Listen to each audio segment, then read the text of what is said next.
I was texting my buddy Roman Harper the other day, former NFL safety, played his college ball at Alabama, and I was like, I'm excited for Alabama and Michigan. And he was like, I'm more excited for Texas and Washington. And I'm like, I think Alabama-Michigan's going to be a great game. And he's like, Zach, I know you like Michigan. I know you root for Michigan, but Alabama is going to kick the crap out of the Wolverines. So now joining us, Alabama homer, former Alabama safety, now a part of the SEC network, the great Roman Harper. Roman, appreciate the time. How you been, my friend? Zach, I'm good, man. First of all, that was a great picture of you and your little logo leading up to it that I was looking at. It's just a great picture of you, dude, just to let you know that. And I'm not saying Alabama's will cook the crap out of Michigan, but I do think they're going to win the game. And I'm still waiting on you to convince me how Michigan wins this game. Well, you convince me first. Why are you so confident about the Alabama Crimson Tide and why they're going to take down Michigan? Well, I'm going to take as much bias out as I can, and I just look at the teams for what they are. And styles make fights. And when I watch Alabama, I think they have the advantage. So let's just look at how does each team go about winning the game? And so when I look at Michigan is an undefeated conference champion that does what they do. That's what they've done all year long. Doesn't matter who they play. They are who they are. They haven't really changed personalities versus this team versus that team. So they're a run-first team that's going to use 21, 12 personnel, multiple tight ends, and they run the football, then they throw the football off of that. And mostly utilizing the tight ends as well, which is a great matchup versus most teams. Then I look on the other side and I look at Alabama's defense, and I'm like, all right, well, Alabama's big. Nobody's just going to out-physical and push them around. I know Michigan's going to move gaps and pull guys and do some other things to make sure the gaps are moving and not just trying to bully Alabama, but they do like to play bully ball. And nobody really bullies Alabama since Nick Saban's been there. They're too big. They're too physical. That's just what he recruits. And then, okay, so you use two tight ends. You want to do some other things. Michigan has one receiver that's a threat, Roman Wilson, my favorite name in college football. And then, so he's a threat. They like to use him in different motion situations to get him open, get him off the line because he's not a very big guy. So they use motion to get him away from guys and then get him up the field in big explosive plays, come off of that. Outside of that, then they use tight ends like Colston Lake. Loveland, Loveland, that's it. And number 89, his name is slipping my name right now too. So these are the tight ends they use. And so Alabama, with Caleb Downs, they're going to use him in big nickel situations, put him in the box. They still have their coverage guys on the outside and Terrion Arnold and Kool-Aid McKinstry. Alabama loves that matchup. And the strength of Alabama's defense is the secondary piece. And so if you don't have the advantage where you can get big and still be able to run the ball and pass off of it, because now you have safeties that can cover. You also have the two corners on the outside that you love that matchup versus any receiver of Michigan. That's advantage Alabama. And so where do you get the advantage at? Okay, quarterback runs, but J.J. McCarthy's athletic. He's not Mike Vick. It's a difference. And so if they were able to handle Jaden Daniels in the same type of situations with a great rush plan, I think they have the same ability to be able to do that versus a Michigan team that J.J. McCarthy is not the same threat that Jaden Daniels in. So I'm looking at that. I'm like, okay, how's Michigan getting to 24 points? They have to get to 24 points some kind of way or another. And I think Alabama, with their explosiveness on offense, and all of you have to stop with Jalen Milroe. Michigan has not faced a quarterback like Jalen Milroe. I understand he has some deficiencies here and there, whatever you want to say. But Michigan has not spied a quarterback all year long. So now you got to implement some kind of spy game. And we saw Georgia do that for the first time, and it didn't work for Georgia as well either. So it's going to be really, really interesting to see how Michigan gets those 24 points or 24, 28 to 30 points to try and win this game versus Alabama. I know that Alabama will be able to score at some point. I just don't know how much because of the explosiveness of their offense and also their quarterback. Yes, so we have a different view on this game. Roman Harper is here with us. Does a great job, SEC Network. You said 24 points. It's funny. My final score for this game is Michigan 23, Alabama 20. And I think this is a physical, old-school style football game. And Blake Corum is the toughest running back in the country. Donovan Edwards will be good for one big explosive play that we're usually not accustomed to allowing to be able to see Nick Saban giving that up. And then you hit the nail on the head. McCarthy is going to be the difference in this game. And I say this full disclosure. I do not love J.J. McCarthy, but I think the best thing to happen to Michigan was last year, I'm screaming when it was Michigan TCU, use his legs, use his legs, use his legs. And they allowed him to be a little bit more mobile in the second half against TCU. Now, I know they're not going up against TCU. They're going up against Alabama. I get that. But I think they unleash McCarthy coming up on Monday, and they trust his legs early in the game, and I think that's going to make for a major difference. Yeah, I think so. The thing I like about Corum is that he's a running back that kind of hits the hole with speed and power, right? Like, reminds me a lot of Mark Ingram. When Mark Ingram would hit the hole, he explodes through the hole with power. So they break a lot more arm tackles and things of that nature. But Michigan's O-line, without the guard, they've had an injury or two up front. Yeah. It's not as good as the offensive line the last 2 years. You're right on that. Right. I agree. I agree with that. So it's like, all right, so how do they get those explosive runs? Alabama, they're like, dude, we're going to put 8-9 guys in the box and dare you to beat us another way. And you give Nick Saban a month to prepare. I just think a lot of these things are leaning towards Alabama's favor when I continue to rattle my brain about how do you go about winning this game? How do you go about winning this game? Now, the one thing that we cannot count on are turnovers. And if Michigan forces Alabama into mistakes and turnovers, defensively or special teams, then Michigan sets themselves up to win this game. But if you do not do that, if this thing's all square and turnovers, that I don't think it bodes well for Michigan. That's just the matchup that I see. And you definitely do not want this to be any type of drop back game because Michigan's O-line, the tackles, they look more like guards that are playing tackle.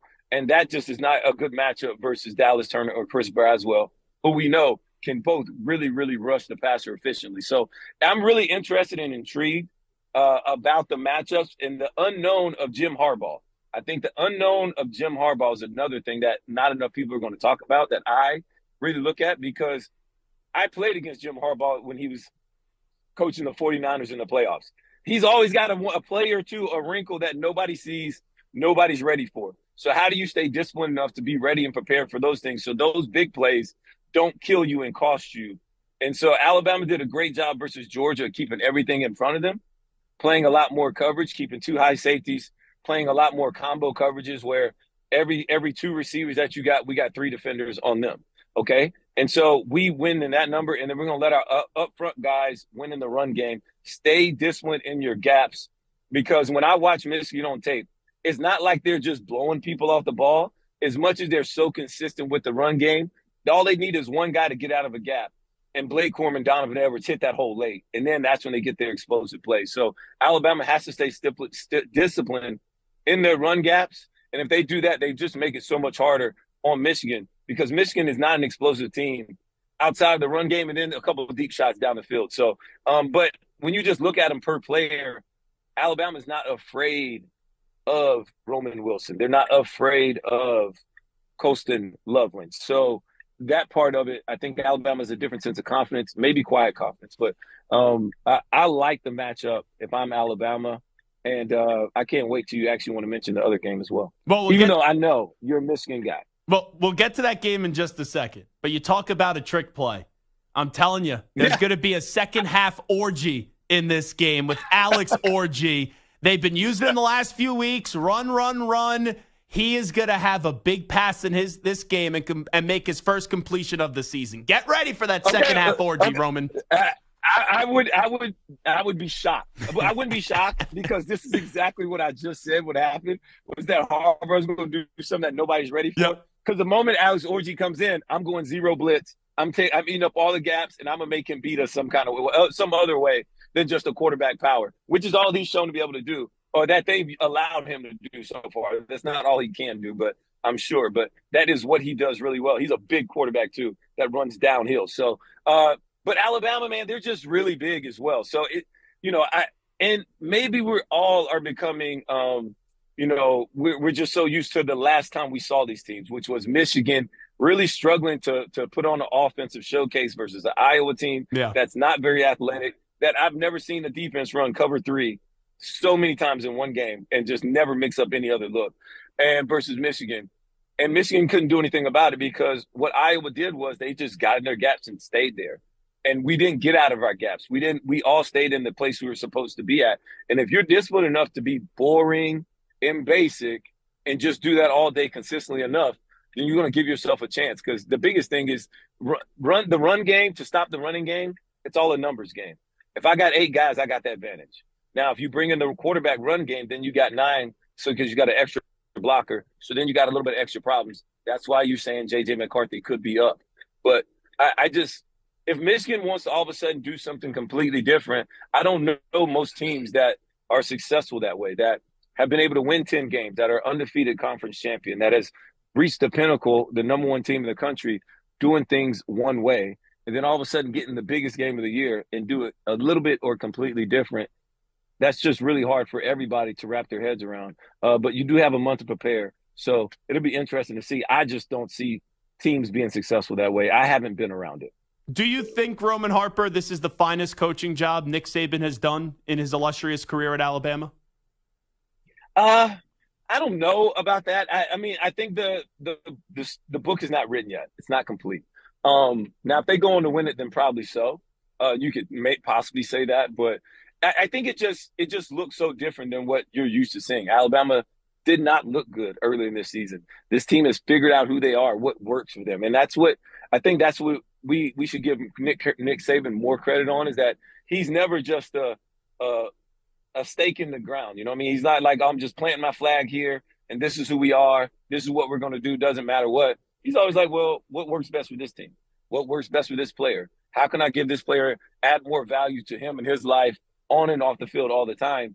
And so because he's never just a flag in the sand type guy, I think they're always evolving. They went from a run-first team to a Lane Kiffin, hurry-up offense, spread the ball all around, throw it around the ballpark, to then go back to Derrick Henry toting the rock type offense, to then Bryce Young and Mac Jones throwing it all over the place, to now more of a run-first, throwing the ball some, being more explosive and leaning on the defensive type team as well. So when you can win in multiple facets, that really shows how great of a coach you are, because not so much that you're so much smarter than everybody, but it's more like it's not about me and ego, and that it's not about just me and how we're going to do things, but just more about what's best for my team, and let's go do that. Yeah, and I don't know if you will agree with this or not, but when he benched Milroe, and I said this at the time when he went back to him the next week, when he benched Milroe, I thought that was the first time going into that USF game that he actually heard like the outside criticism. I don't think he actually wanted to bench Milroe when he did it, but he felt as if he had to,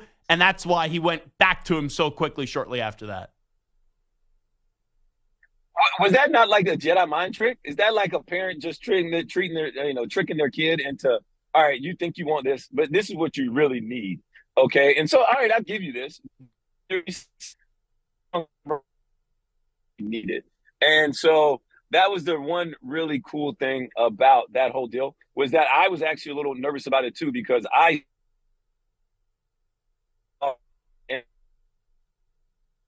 Yeah, we're having trouble hearing Roman, obviously. He's driving around, so I think we just lost him for a second. I think we got him back, though. Roman, can you hear me all right? All righty. So I don't think we're able to reconnect with Roman Harper. If we get him back up, that'd be great. I just want to ask him one more question about Texas and Washington, but if we're not good to go, then that is all right. Good conversation with Roman Harper right there, who was joining us on CBS Sports Radio from the SEC Network as he gets set for Michigan and Alabama, and we also have Texas and Washington as well. We're just going to try to reconnect him. I still think he's actually up on the screen, but we're just having trouble hearing him. So Roman Harper's back. All right, let's wrap it up this way. Texas, Washington, what do you love about this matchup? I think it's a high-scoring affair. I think Washington pulls this game out late, but it wouldn't surprise me either way. I think this is like a 34-31 game, but I'm going Washington. Man, I'm kind of with you. I'm going Washington as well. I think I haven't decided completely, but Zach, I went through a valley right there, bro. Over here, I'm about to go golf with my cousin. So, yeah. And so what really happened was that, so I like this Washington Texas matchup because I don't know. So everybody's been telling us that Texas is the better team, and when you look at a roster per person, like maybe Texas is better. Like Texas is back in that way. But when you look at where Texas is strong at, that D-line, like, is their D-line really going to be that much of an advantage in this game? If it is not the biggest advantage that we think it's going to be or anticipate it being, then Washington's going to win this game. And the thing that kind of takes away the advantage of Texas is they're so big and physical in the middle. But Washington doesn't run the ball in the middle. They pick the ball up, they throw it out fast to their wide receivers. They do a lot of screens. They get the ball out wide. And when they run the football, they do a lot of pin and pull runs, which is they bring a tight end in, they block down on the end, they pull a guard or a tackle, they get to the edges. So they're not really running downhill. They're always getting to the edges. So this team attacks you horizontally way more than they do vertically. And then off of that, they got some passes downfield that, man, this guy, Michael Penix, can straight up throw it. I hate his throwing technique, but everybody's going to love on him just a little bit more naturally because he's a lefty. Everybody loves a left-handed quarterback. They just look different. They feel pretty. It's just the whole deal. But he's inaccurate at times. But these receivers of Washington are a problem. And Texas secondary is not the best as well. I hate the coverages that they play a lot of times just because as a safety, whenever you don't touch a slot receiver and I look up and 12 yards down the field, it's always man-to-man coverage. I don't like that. So that's what Texas finds himself doing a lot of, and Washington is going to try and take advantage of that. Also, doing a little bit of go-back film last year, a lot of these same players played in this game last year in this game, the Alamo Bowl. And Texas did not affect Michael Penix like they wanted to. Washington affected Quinn Ewers a lot more last year than Texas affected Michael Penix. And because of that, I think a lot of these simulators will rise. And I think I'm leaning towards Washington in an upset in this one. All righty, Roman Harper, enjoy the travel, and we appreciate the time as always. Thanks so much for doing this, and Happy New Year to you and your family. Hey, man, Happy New Year's, man. Thanks, Zach, as always, having me, man. Appreciate it, man. You know I'll be listening. You got it. Thanks so much. There he is, Roman Harper, the great Roman Harper, joining us on CBS Sports Radio.